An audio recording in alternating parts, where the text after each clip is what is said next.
Okay, first, my name is Ellie. Of course, introduce ko muna yung sarili ko. And I am a graduate of Political Science, New Era.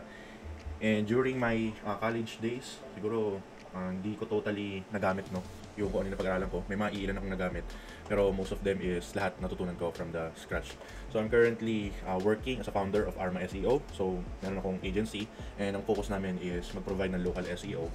So top-rated plus din ako sa Upwork and kaka-resign ko lang sa Exceed. So ngayon, ang ginagawa ko is currently working as a full-time sa Arma SEO. So ngayon, hindi ko na masyadong i-explain yan dahil di naman to yung topic natin. But for our topic, ang i-cover natin syempre is yung fundamentals, content writing, technical aspects of SEO, best practices, and next steps. So very lang naman to, very short lang. So para bigyan lang din kayo ng idea, no, kung paano nag-work ang SEO. So sandali lang para makita ko yung point. So kapag may mga question kayo, no, pwede nyo naman gamitin yung chat box again. Kung hindi kayo nalilinawan, pwede nyo gamitin yun. Okay, so let's start. So sa fundamentals, syempre papasok dyan ang what is SEO. So SEO or Search Engine Optimization, basically ang ginagawa nyan is dinadrive natin yung targeted traffic to a website from search engine organic rankings. So anong pagkakaiba ng SEO ngayon sa Google Ads or SEM? So pag sinabi natin Google Ads, ito yung binabayaran natin. Binabayaran natin per click, binabayaran natin yung traffic na pumapasok sa website natin. So lahat yun is binabayaran natin. Unlike sa SEO, kapag yung business mo is na-establish sa pinakataas or sa first page, makakakuha ka ng free traffic. Free, ibig sabihin, libre mong makukuha imbis na bayad na. So kung mapapansin nyo, no, dito sa Google, so by the way, marami pala tayong search engine. So, pero ang pinaka-dominant ngayon is syempre yung Google.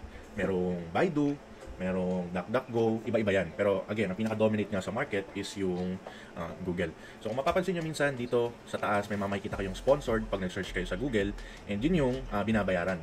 Yun yung SEM. While SEO, lahat yun is organic. And sa SEO, ang pinaka-goal natin dito is mag-drive ng traffic doon sa website ni client.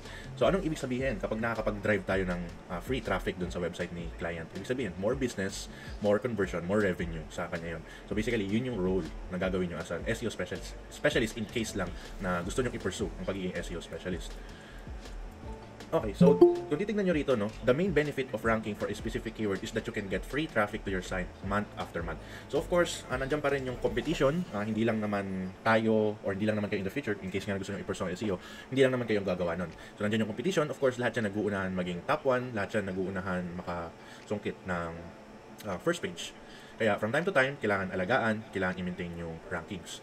Okay, so next is how search engine works. So kung magso-search tayo, no, sa Google, for example, halimbawa, ang hanapin natin is recipe for cookies.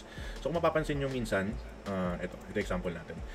So kung mapapansin nyo, marami siyang results na ibinibigay. Pero behind that, meron tayong mga tinatawag na crawlers or bots. So yung mga bots na to, sila yung nagbibigay ng answer sa inyo based doon sa intent na sinearch nyo. So ang Google ngayon is matalino na siya or kumbaga na-train na siya sa data. Kasi dati kung magso-search kayo ng, let's say for example, no, someone or boy in the Titanic, no, maraming pwedeng ibibigay si Google sa inyo. Pero ngayon pag sinearch niyo na sa Google, let's say boy in the Titanic or kung sino yung bida sa Titanic, ang ibibigay niya sa iyo is si Leonardo DiCaprio. So ganun nagwo-work ang search engine. So dito naman, how does Google determine the best result? So meron tayong tatlong bullets dito. Number 1 is relevancy. So tandaan nyo to, no? When we say relevancy, ibig sabihin related or ibig sabihin malapit doon sa pinaka sinesearch mo. So laging ibibigay sa iyo yung best answer. Laging sinesearch ng mga tao sa Google most of the time is questions or answers. Hindi sila nagso-search ng answer mismo sa Google. Kumbaga naghahanap sila ng sasagot doon sa problema nila. So again, dyan papasok yung relevancy. So dito sa example na nakikita nyo, ang sinearch dito is cookie recipes and ang pinaka binigay right after is yung kung ano yung ingredients. So masasabi nating best results kasi right after mag-search ng user is nakita kagad niya yung kailangan niya. Na-satisfy niya kagad yung intent nung sinesearch ng tao. So search relevance refers to the measure of the accuracy of the relationship between the search query or kung sino yung to search in the intended search results. So ito yung intended search results or search engine results page or SERP sa ibang term. So pangalawa naman is authority, no? Pag sinabi nating authority, hindi lahat lumalabas dito. Gaya nga ng sabi ko, ang mga businesses is nag-uunahan silang masungkit itong pinaka top or pinakataas. Pero nagbe-base yan sa authority. So ngayon, paano naman natin masasabi na mataas ang authority ng isang website? Kapag ang isang website maraming nagli-link sa kanya, or ito yung tinatawag nating backlinks or off-page sa ibang term, no, doon natin masasabi na ang authority ng isang website is established, kagaya ng Wikipedia, ng mga dictionary, kasi the way na kung paano nila in-structure yung website nila is to help people. And ngayon, dito makikita natin, gusto ko lang dilinawin na hindi to paramihan ng link, kundi ang pinaka-trick dito is yung authority or yung website na makukuha mo na magli-link sa'yo is dapat relevant sa kung ano yung industry na ginagalawan mo. So balik tayo rito, no, para mas malinawan kayo. For example, dito sa Cookie Recipes, meron kayong website, no, na let's say itong website na to nakalagay sa baba, crazyforcrust.com.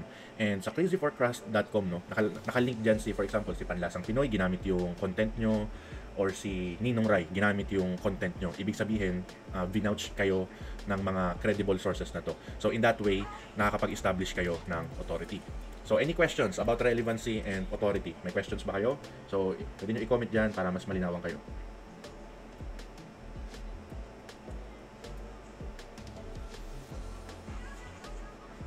Okay, wala na po. Okay, so kung malinaw, sige, let's start. Next is usefulness. So ngayon, syempre, as an SEO specialist, ang pinaka-concern natin is mag-create ng content inside our website. No?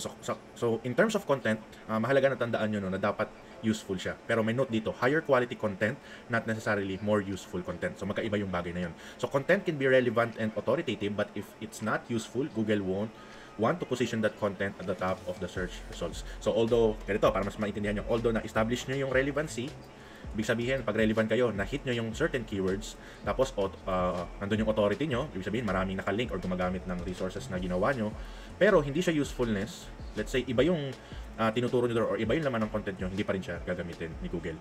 So make sure na usefulness siya, na something na makakatulong siya doon sa mga magbabasa or mag-check ng content na gagawin nyo. Okay? So ito yung tip ko sa inyo, no? So for higher rankings, create a website that people love. So most of the time kasi ang ginagawa ng mga SEO specialists is gumagawa sila ng content based on algorithm or based on Google. Pero hindi dapat ganoon. Ang pinaka-goal natin dito is makapag-create ng website or makapag-create ng content na magugustuhan ng mga tao. Okay? So another fundamentals. So dito tayo sa types of SEO. So meron tayong mga different types of SEO. So nandiyan yung content optimization. So ang content optimization sa iba, itong ang sinasabi is content is king. Ibig sabihin, ang pinaka source of traffic ng isang website is yung content na nilalaman niya sa website niya. Okay? And ano yung mga content na yun? Pwedeng complete list. So for example, nag-search kayo ng top 10 movies for 2024. So mga ganung bagay. Step-by-step guides. For example, paano magpalit ng password sa Facebook. So content with data naman, ito naman yung mga statistics na i-search nyo sa internet. Halimbawa, gusto nyo hanapin yung data ng ilan ang mga nakatira sa Visayas. So complete guides naman, ito naman yung mga how-to or tutorials kung paano makatulong. Halimbawa, gusto mong magkulot, gumawa ka ng content na gano'n. Yun yung mga tuturing nating high quality. Visual content, ito naman yung mga pictures, interactive, no? And at the same time, sa visual content, pwede rin dyan yung mga videos. So not necessarily written. Any form of content, as long as it's written, podcast man yan, written man yan, content is content pa rin sa website. Pero karaniwan, ang ginagawa is of course is yung written content. So tip ko lang, kapag gagawa kayo ng content, cover new trending topics to boost the odds that your guide stand out. So ibig sabihin, yung kung ano yung topic na gagawin nyo or yung content na gagawin nyo is dapat napapanahon. Okay? Hindi kayo gagawa ng content na, for example, i-review nyo yung iPhone 3GS. So wala nang nagsa-search ngayon nun dahil phase out na siya. So another type of fundamentals or types of SEO is syempre nandyan yung technical SEO. So in terms of technical SEO, dyan papasok yung mga links, kung yung URL ba ng isang website is friendly. So bigyan ko kayo ng isang example. I-analyze natin, no? So isa to sa mga website na hinahawakan ko, and itong website na to is pinagpa-practicean ko lang. And actually it's a case study na rin, no? Ang website na to is purely AI ang content na to. Wala akong binago rito. Lahat kung paano siya generate ng AI yung ina-upload ko. And mamaya ipapakita ko sa inyo kung paano siya ginagawa. Okay? So ngayon dito, pag kinlik natin to, no? So kung makikita nyo dito sa URL, makikita nyo na kagad ito kung about saan siya. About siya sa cat training, and ito yung guide na ginawa ko. So nandyan siya, may table of contents, may takeaways, nandyan yung step-by-step guide. So So, papasok ang technical SEO, of course. Again, sa kung paano nyo, yung mga links, yung site speed, kung gaano kabilis, kung yung loading time ba, kung masyado bang maraming elements na minsan may mga website kasi na minsan sobrang daming ads, or minsan may mga website na poor yung user experience. Ibig sabihin, hindi siya pleasing or mahirap siyang basahin. And pag ganun yung case, kahit anong gawin yung SEO doon is hindi siya mag-work. Kasi kahit gaano siya ka-optimize, pero bagsak sa technical SEO, useless yon. So ngayon, yun yung cover natin sa technical SEO. So paano naman natin malalaman kung may mga issues sa technical SEO? So another tool na ginagamit ko is itong Google Search Console. Pabuksan lang natin. So ito yung website, no? Makikita nyo, Catful Ideas. Tapos, makikita nyo rito, ayan. So, crawled, currently not indexed. Anong ibig sabihin nun? Ibig sabihin, yung website or yung content na ginawa mo sa website is hindi pa siya available sa Google. So, ganito kasi nag-work yan. Kapag ka nag-upload kayo sa website, for example, dito, nag-upload kayo, hindi kagad yan lalabas sa Google. Kaya, dyan papasok ang technical SEO. Make sure natin na ang content na gagawin natin sa website is approved kay Google. Kagaya ng pag-check ng links, madaling ma-access, at mabilis yung website. Okay? Another topic is yung on-page SEO basics. So pagdating sa on-page, no, make sure na, so may question muna dito. Okay din po ba ang traffic ng AI website nyo even after nung March update? Okay, so papakita ko sa iyo yung traffic. So para makita na lang din ng iba. 6 months natin, 12 months. Okay, so kung makikita nyo, so far okay naman siya. So ang AI, isa sa mga na-observe ko sa kanya is hindi lahat ng industry is applicable yung AI. May mga useful lang na specific na niche na hindi masyadong kailangan ng expertise. So kagaya nito napili ko about animals, about cats. So nag-generate naman siya ng traffic at clicks. So kung titingnan naman natin yung data, meron naman siyang impression na nakuha at clicks. Kung useful naman ang AI content, okay lang yun. So sabi ni Mang Dan. So yes. So ako, sa agency ko, ang ginagawa namin is mix pa rin ng AI at saka may human touch pa rin. Kasi again, hindi lahat applicable. Kasi for example, no, bigyan ko ng example hindi applicable ang AI. Sa mga medical niche, no? Sa mga medical niche, yung mga gamot, no, pag naggamot kayo, hindi siya hindi ganoon ka, hindi pa doon papasok yung EAT. Hindi na-i-establish yung expertise, yung authoritativeness, yung experience, yung trustworthiness, which is pag-uusapan natin mamaya. So, currently using pa rin AI content, sabi ni Edward. Okay. So, dito naman sa on-page, again, kapag WordPress ang ginagamit nyo, ang on-page is madali na lang kasi may mga plugins naman tayong ginagamit yan, kagaya ng Yoast, may mga checklist yan na pwede nyong sundan. Pero ang pinaka dapat maging aware kayo na kung gusto nyong pasukin ng SEO or maging SEO specialist, syempre yung title tag, yung URL description, H1 tag, and yung alt text. So anong ibig sabihin ng mga yan? Kapag ka nakapasok na kayo or nagamay nyo na yung sa, let's say, sa WordPress kasi, pakita ko na lang sa inyo para mas maintindihan nyo.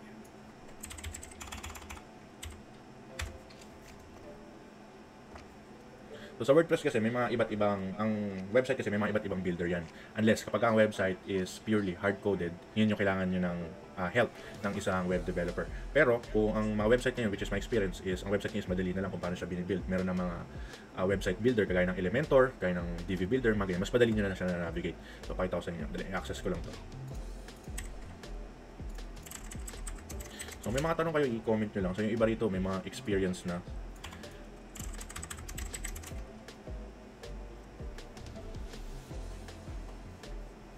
So may mga AI din, may purely AI content din na nagra-rank. So ito yung masasabi ko pagdating sa AI. Wala naman talagang detector na na-detect kung AI ba yung content. Binabase ni Google kung gaano talaga ka-useful isang content na ginawa mo.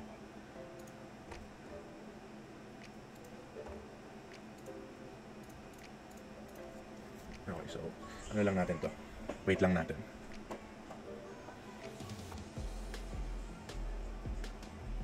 Okay, so kung dito makikita nyo sa side na to, no, ang pinaka tinuturo ko sa agency is kung paano mag-optimize gamit ang Rank Math.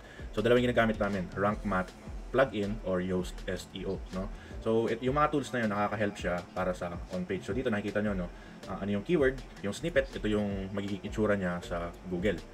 Tapos din nyo rin pwedeng palitan yung title, yung meta title, yung permalinks, yung meta description. So, doon nyo siya makikita. So, meron din siyang sa social. Kapag ka-share nyo sa Facebook, makikita nyo rin yung preview. Okay? So, ito yung keywords na nilagay ko dyan. So, basic SEO nakalagay dyan. And focus keyword on your SEO title. Focus keyword inside SEO meta title. Kumbaga, step by step, ipa-follow nyo lang siya. So, makikita nyo dyan, may mga checklist yan. So, dito, halimbawa, pag tinanggal ko to, tandaan na lang natin, behavior. O, remove lang natin. So, makikita nyo, di ba? Bumaba yung score niya. Tapos, link natin to. Pag nilink ko yan, so ano yung error niya? Ayun, we couldn't find any internal links in your content. Okay, mag-check na siya. So, part ng on-page is internal links din or external links. Makikita nyo naman yun dito. Pag external, sa labas, kapag sa labas ng website. Kapag internal, sa loob ng website, within your content. Okay? So, yun yung on-page. Of course, marami pang factor about on-page, but gusto ko lang ibigyan ng overview regarding that. So, in terms naman ng link building, another, of course, ang hindi nawawala is yung pag-acquire ng links sa website. So, dyan papasok yung off-page SEO or any activity outside of your website is considered off-page SEO. Pero gusto ko muna pag-usapan yung link authority. So, not all links are created equal. Specifically, links from trusted authority sites will pass more page rank. So, yung page rank na yan, it's another term for algorithm na ginawa ni Google para i-check kung gaano ka authority or authoritative ang isang site. So, ano yung mga website na yun? Kagaya ng Forbes, HubSpot, ano pa ba yung mga Dr. MD, yung mga website na ganyan, yung mga established na talaga. So, page rank to your site than a link from a small, low authority site. So, links from high authority pages impact rankings more than links from low authority pages. So, ibig sabihin, kapag higher or maganda yung quality ng link na nakuha nyo, mas better, mas nakakatulong sa ranking ng content na ginawa nyo. And of course, dyan papasok yung mga iba't ibang strategy, no, kung paano mag-acquire ng links. Nandiyan yung guest posting. Yung guest posting, may mga gumagawa pa rin ito, pero ako personally, ang guest posting kasi is medyo mahirap na sa panahon, or depende sa niche na ginagalawan ni client. So, pag ang niche is masyadong competitive, ang nangyayari is, yung iba nagpapabayad dyan. And ang ginagawa sa guest posting? So, sa guest posting is, create kayo ng content, no? Let's say, for example, dito sa website na to, no? Search natin. Example natin. So, sa website na to, nag-pitch kayo ng content, no? Or may nakita kayong 404 error. Click lang natin to. So, halimbawa, hanap tayo ng internal links. So, wala pa siyang internal links. Hanap tayo ng iba.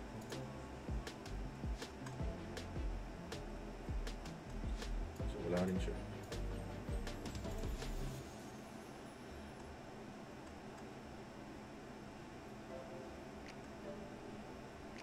Wala mga internal links.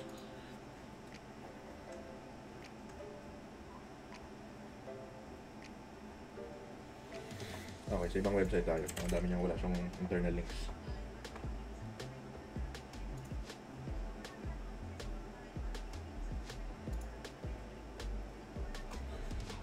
Okay, so balik tayo sa guest posting. So, halimbawa, dito sa website na to, no? Ito, nakita nyo to. Yung ibang kulay na to, check it out here. So, pag-click nyo yan is, halimbawa, pag-click nyo is nag-redirect siya sa 404 or kumbaga, ang lumabas is error. Mag-error siya. Makikita nyo yung kadalasan is may error message. Gaano siya, nag-redirect. Pero, ang concept doon is kapag may nakita kayong 404, nag-pitch kayo doon sa webmaster or sa may-ari ng website na kayo na yung gagawa ng content, pwede kayo mag-submit ng content sa kanya, din i-upload nyo sa website nyo. Ang mangyayari doon is, makukuha nyo yung links. Of course, huwag nyo makalimutan na maglagay ng anchor links or internal links doon sa gagawin nyo. So, may tanong dito si Christine. Ano po yung nire-recommend yung strategy para makakuha ng quality backlinks? Mostly nagpapabayad po para mas madali. Ako, sa panahon ngayon, no, again, depende nga sa industry or sa niche. Kapag competitive, kailangan nyo talagang mag-allocate ng resources. Kapag, alam mo yun, may budget kayo para dyan sa pag-acquire ng links, is mas madali siya. Mas nagiging okay. Kasi kung libre, yung ano nyo, matatagalan kayo, and ganun din, di ba? Pero kung titignan nyo naman, no, for example, i-compare nyo kung mag-run ba ako ng ads or mag-allocate na lang ako ng resources. Yung ads kasi per day nyo siyang binabayaran or per click or per traffic. Samantalang kapag yung iba, kapag nakapag-pitch kayo, nababayaran nyo yung links sa ganitong website, pwedeng lifetime na yun or pwedeng 1 year.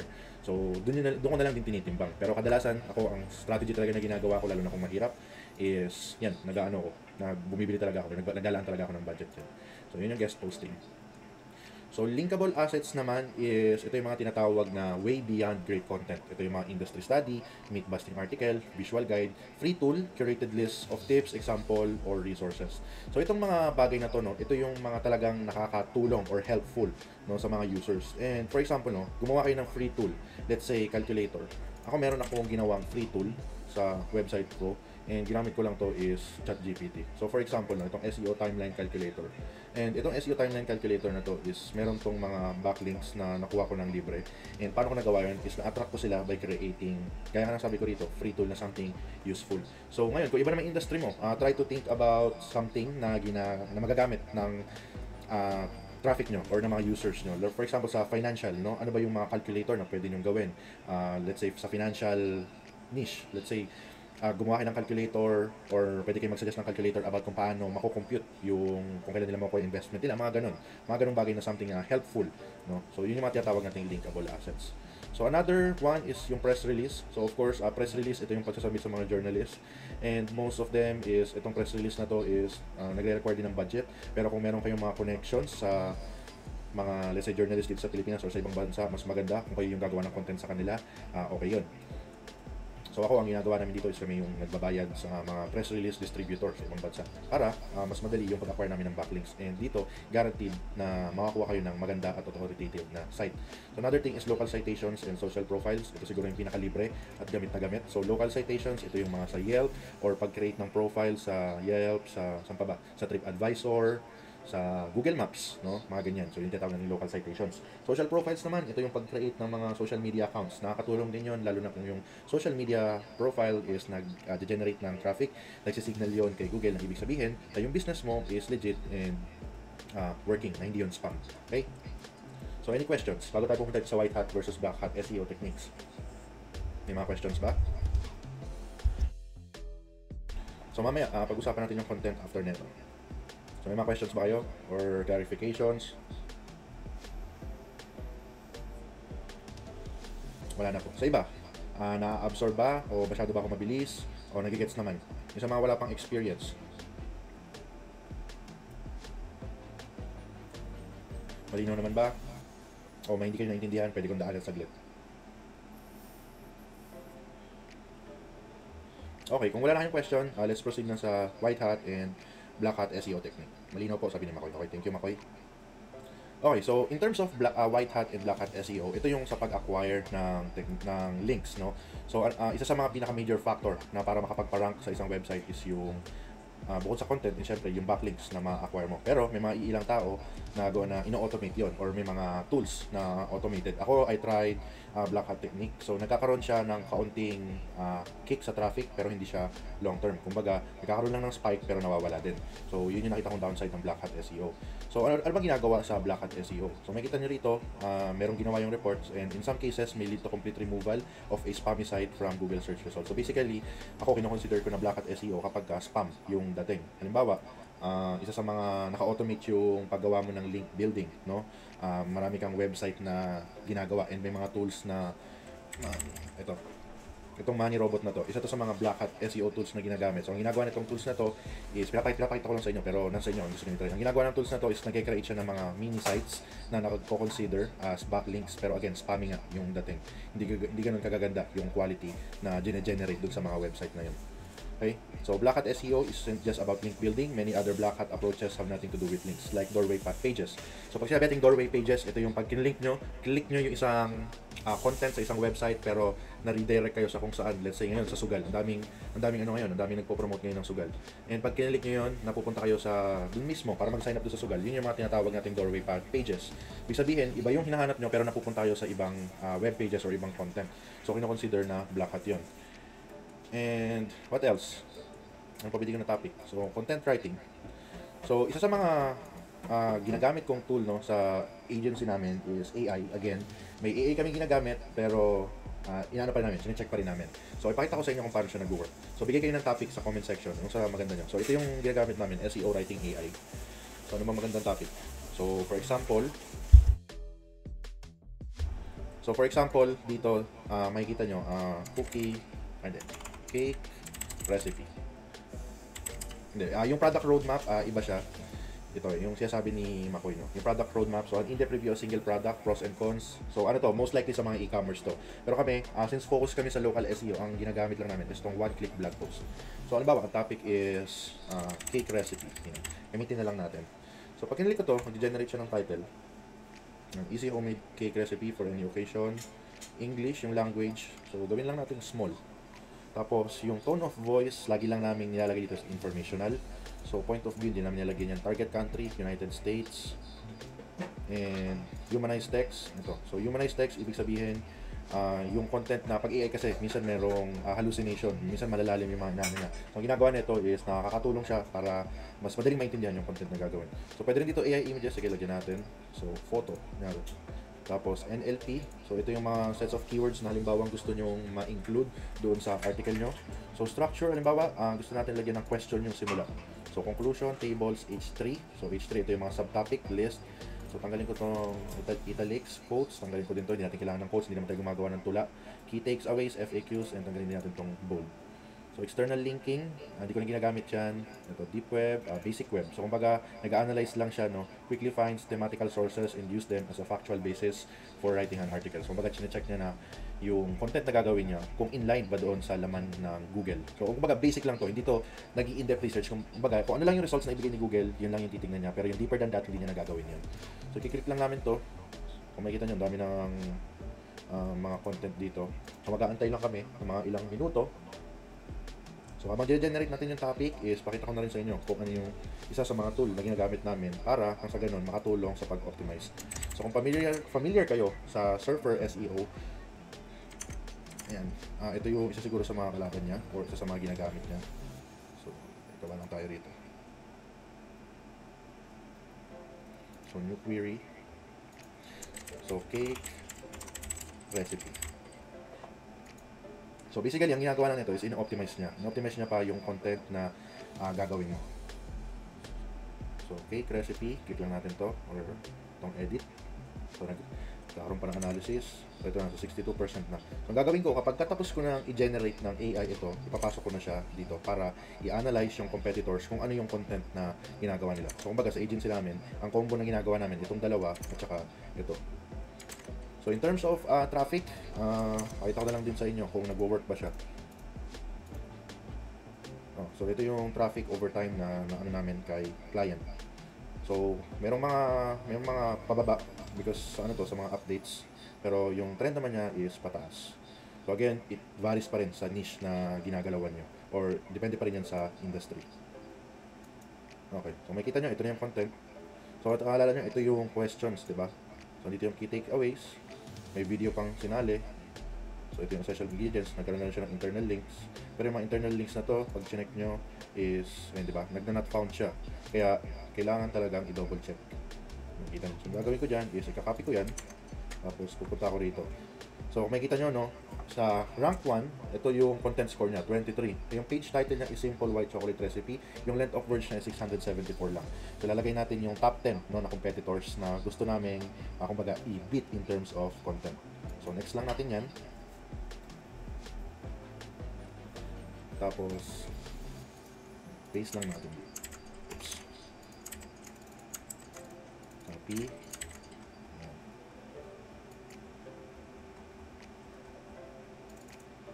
So, dapat nandito siya sa title. Tapos yung description, mayroon na rin siyang meta description. Save and close lang. So, makikita nyo, ito yung score, no? Ang goal namin dito is at least maka 82 kasi ito yung sinasabi ng tools na ginagamit namin. So, paano siya magagawa? So, may mga terms dito na kailangan magamit. So, let's say, for example, itong vanilla cake recipe. So, hanap tayo ng homemade vanilla cake. So, gawin natin dito ng vanilla cake recipe. Tama ba ako? Ayun, nag-green na siya. So, ibig sabihin, number of your occurrence in content. So, makikita niyo score niya is tumaas. So, nandito rin yung mga masyadong, makikita rin dito kung ano yung overuse or keywords na paulit-ulit na ginagamit. So, makikita nyo rin dyan. So, basically, ganyan lang yung process namin sa pag-create ng content. Okay? So, any questions, guys? May mga questions ba kayo? Any clarifications? Malinaw naman ba?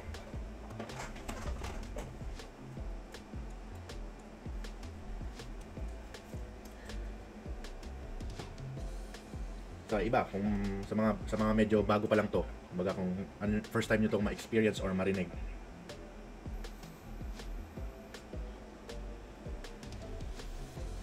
Okay, so kung hindi malinaw, let's proceed sa ating best practices, no? Sa backlinks po, ano tools gamit nyo? Ang tools na gamit namin is ito, Search Atlas. So dito sa Search Atlas, hindi ko kasi pwedeng ipakita dahil non-disclosure agreement in terms of data. Pinakita ko lang sa inyo. Sikapin ko pong balikan para pag-aralan. Yan. So ito yung ginagamit naming tools, Search Atlas. Chine-check namin kung ano yung mga ginagamit ng competitor. So kung gusto niyo naman ma-check yung backlinks, Ahrefs, pwede na rin yan. So basically mga paid pero may mga free naman yan silang tools. Okay? Sikapin ko pong balikan para pag-aralan, sabi ni Edmond. Okay, so ito lang yung tip ko sa inyo, or best practices, no?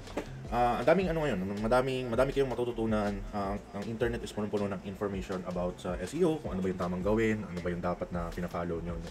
And masyado siyang nakaka-overwhelm, lalo na kung magsisimula pa lang kayo, ang daming updates, ang daming ano ngayon ni Google, no? So ang gagawin nyo is, of course, kapag may mga ganyang bagay kayo na-encounter, ang first tip ko sa inyo is try and apply. Ang nangyayari kasi minsan, nagkakaroon tayo ng analysis paralysis, kung narinig nyo na yung term na yun. Minsan, in-over-analyze natin yung mga bagay. At ang tendency, hindi na tayo naka-move forward. So, hindi lang to sa SEO nag-a-apply. Sa lahat to ng, I believe, sa lahat to ng industry na gusto nyo pasukin, kung gusto nyo maging social media manager, web developer, no, try and apply. That's the first step para maging ahead kayo sa kung ano yung pinaka-problema ngayon, which is yung hindi alam kung saan magsisimula. Try and apply. Then after nyan is review and reflect. Kung ano yung nakita nyo sa pag-try and apply nyo, i-reviewin nyo, mag-reflect kayo, ano yung sa tingin nyo na dapat na ginawa nyo pa, na inayos nyo pa. And after nun, plan and improve. So in that way, kung makikita nyo, para siyang cycle ng paulit-ulit. So ganun mo lang matututunan yung SEO, ganun nyo lang siya mamamaster. So walang shortcut dito, lahat talaga is, alam nyo, kailangan, alam nyo, lalo na yung navigation, kung paano nag-work sa WordPress, sa mga other website, kung ano ba yung mga foundation or ano ba yung mga fundamentals. Actually, marami pa yan, pero mahirap kasing i-cover ng isang bagsakan yan. Pero binigyan ko lang kayo ng overview. And for the next steps, bigyan ko lang kayo ng idea kung paano nag-work ang freelancing, at syempre para makatulong na din kung paano maghanap sa inyo, ano kayo makakuha ng clients, no? So halimbawa, na-pursue nyo na yung SEO. So ang freelancing is basically, so hindi ko na babasahin yan, is individual offers their service to clients on a project or hourly basis. So as long as meron kayong service na in-offer for hourly or per gig, no, consider as freelancing or entrepreneur. So for example, no, sa tindahan, nag-offer kayo ng service na kayo yung magmamanage ng social media or ng website nila, ng SEO, and ang kapalit nun, ng service na ginawa nyo is of course yung payment, babayaran kayo, and that's how freelancing works. So, syempre, kailangan natin i-understand, no? So, by the way, ito palang tuturo ko sa inyo is galing to sa paid webinar or paid workshop na ginawa namin last year. And ngayon kasi hindi na kami nagpapaganon. Pero i-share ko na lang din sa inyo kung ano yung mga natutunan ng mga estudyante doon last year, no? So, in terms of buying psychology, kailangan nyo maintindihan kung ano yung target market nyo. So, kung ano yung o-offeran nyo ng service, no? So, creating effective marketing campaigns para nang sa ganun mas maging effective yung gagawin nyo, kung paano yung market yung sarili nyo, developing better services, improving customer satisfaction, and of course, sales and profitability, or magkaroon kayo ng ROI. So basically, ang buying psychology lang naman is ito yung mga factors na nakakatulong para mag-agree or mag-sign up sa inyo yung client. So paano natin gagawin yun, no? Ito yung tinuturo ko sa mga naging student namin. Learn to provide value first, no? Dito sa atin, kapag ang mindset ng karamihan na lalo papasok sa freelancing, kapag meron silang nalalaman is hindi nila sinishare yun. Or kung sinishare man nila is masyado lang shallow. So, ang the best way para maipakita yung expertise mo is i-showcase kung ano yung nalalaman mo, kung ano yung na-research mo, ano yung natuklasan mo doon sa mga test na ginawa mo, no? Para in that way, napapakita mo na alam mo kung ano yung ginagawa mo or yung expertise mo. So, for example, pwede mong gawin yan through social proof. So, pwede kang mag-offer ng free services in exchange of testimonials. So, importance of trust and credibility. Ibig sabihin, kung yung profile mo ba is trustworthy, the impact of emotions, the role of perceived value. Kami, sa agency, ang pinaka-goal namin is makahanap ng client through, naghahanap ako personally through LinkedIn and word of mouth or referral. So, paano ko ginagawa yon? So, may mga clients ako dati na inaalo ko kung meron ba silang kilala, no, na kailangan ng service ko as an SEO specialist or ng agency namin. And ngayon, paano nyo magagawa yun or paano kayo makapag-pitch kay client? So of course, kailangan nyo muna mag-build ng relationship. No, kung yung work nyo ba is quality ba? Kasi syempre mahirap mag-ask kay client ng favor kung yung work nyo is hindi nyo inaayos. So ngayon, paano naman pag wala ka pang client or none at all, magsisimula ka pa lang, I suggest, no, na i-optimize mo yung profile mo.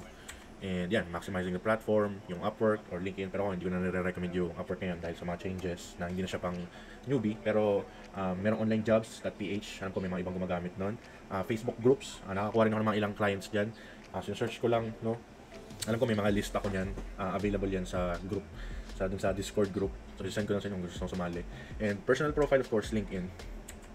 So in terms of profile optimization, syempre huwag nyo kakalimutan kung ano yung ginagawa nyo. Ito sa Facebook, nandun yung cover photo, yung profile photo, ano yung offer nyo, and of course, call to action, paano kayo ma-reach out.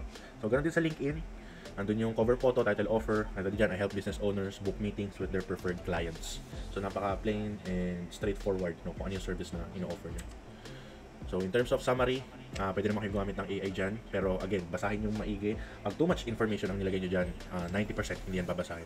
Make sure na madaling i-digest kung ano yung information na ilalagay nyo. Make sure na nakabulit siya nang sa ganun madaling maintindihan. Okay? So again, if you put the right offer in front of the market, then selling becomes easy. So again, it's a matter of optimization ng profile nyo, kung paano nyo ipoposition yung sarili nyo na expert sa field, at kung paano kayo nakakapag-create ng value, kung paano nakikita ng client nyo or ng target clients nyo yung value na pinoprovide nyo sa kanya, mas madali yung chance na maka-close kayo ng clients. So yun lang, and it's already 8 AM. So kung may mga questions pa kayo, paki-comment na lang dyan at sasagutin natin yun. So thank you guys kung sa pag-join natin, and antabay lang kayo sa mga susunod nating webinar. So marami pa akong gustong ituro sa inyo, marami pa tayong pwedeng pag-usapan in terms of SEO. So any questions or any clarifications? All goods naman. Coach, one last na lang. Yung sa local citation po ba, only applicable to business na may physical store? What if wala pong physical store and product na ino-offer is, of course, yes, local citation works perfectly doon sa may mga physical location. So kapag kaganyan, wala siyang location, I suggest na create social profile. Mas maging active kayo doon. Ang e-commerce ngayon, kung e-commerce to, no? Course pala. Kung may mga course kayong ino-offer, I suggest na mas maging active kayo sa mga social media, lalo na sa TikTok, ganyan, para kasi nandun yung kung ganyan yung type of services or product na offer niyo, mas effective siya kapag through video, based on my experience na hinawakan ko. And in terms naman sa pag-acquire ng backlinks, social profile lang yung mapapayo ko sa iyo, mabibigay ko sa iyo applicable since wala kayong location. So ano yung mga social profile na yun? Pinterest, ganyan, ano pa ba, Vimeo, yung mga videos na ano si client, yan, pwede yung gamitin nyo. So any questions guys? Salamat po. You're welcome. So may mga clarifications pa ba kayo? Or malinaw naman? So masyadong, ginawa ko lang talagang light, no? Dahil hindi ko na-expect na marami palang may experience na papasok dito. Okay, so kung wala na guys, yun lang. Web hosting po, ano po marirecommend nyo? Hiring po ba Arma Coach? Okay, sabi ni Makoy, in terms of web hosting, ang gamit ko is Hostinger. Kasi bukod sa mura siya, okay din yung speed niya at saka yung uptime. Hostinger yung gamit namin. So umalis ako sa GoDaddy kasi sobrang bagal ng GoDaddy. Hiring po ba Arma Coach? As of now, hindi pa kami hiring, pero soon mag-hire kami. May mga clients na. Thank you po. Okay, so may nag-join pa. Okay, so yun lang guys, and thank you ulit sa pag-join, and hopefully, see you soon. So wait na lang sa mga upcoming emails about sa groups at mga available resources. So yun lang guys, and good night, and thank you again.